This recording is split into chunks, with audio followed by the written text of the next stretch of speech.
C'est une excellente nouvelle pour les entreprises polynésiennes. La prolongation de la défiscalisation jusqu'au 31 décembre 2029 a été élargie aux collectivités d'outre-mer.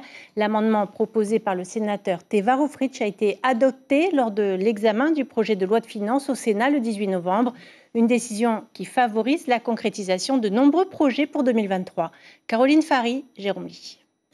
Il ne s'agit pas d'une question d'opportunité, mais de besoin que nous exprimons ce soir.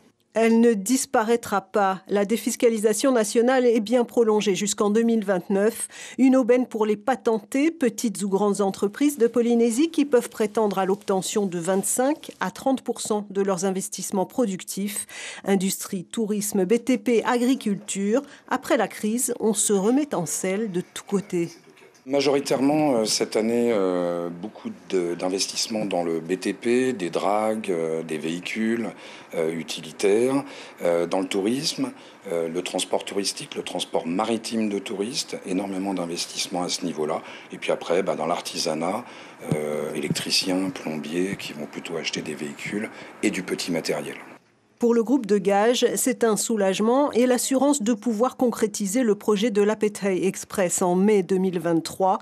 Une navette plus rapide, mais un investissement non moins onéreux. Un bateau, c'est à minima 2,5 milliards, 3 milliards, voire 4 milliards pour les ferries. Et donc, il est certain que sans l'aide de la défiscalisation en loi nationale et en loi locale, ce sont des investissements qu'on ne peut pas mener. Les exploitations ne sont pas capables de financer ces bateaux-là hors des fiscs. Donc il est certain que le travail des sénateurs a été précieux à cet égard-là. Idem pour Air Tahiti qui prévoit l'achat d'un nouvel ATR et la rénovation des cabines des appareils l'an prochain. Aujourd'hui, un ATR, c'est de l'ordre de 3 milliards à peu près. L'aide de la défiscalisation n'est pas neutre dans le projet d'investissement et ça nous permet donc du coup d'avoir un amortissement de l'appareil qui baisse et donc de répercuter cette baisse d'amortissement, cette baisse de charge sur ensuite après les tarifs que nous pratiquons. Les bénéficiaires s'engagent au maintien de leur activité durant 5 ans. Quelques secteurs comme le tourisme et l'hôtellerie sont éligibles au double dispositif, local et national. L'information en continu sur Polynésie la première, Internet et réseaux sociaux.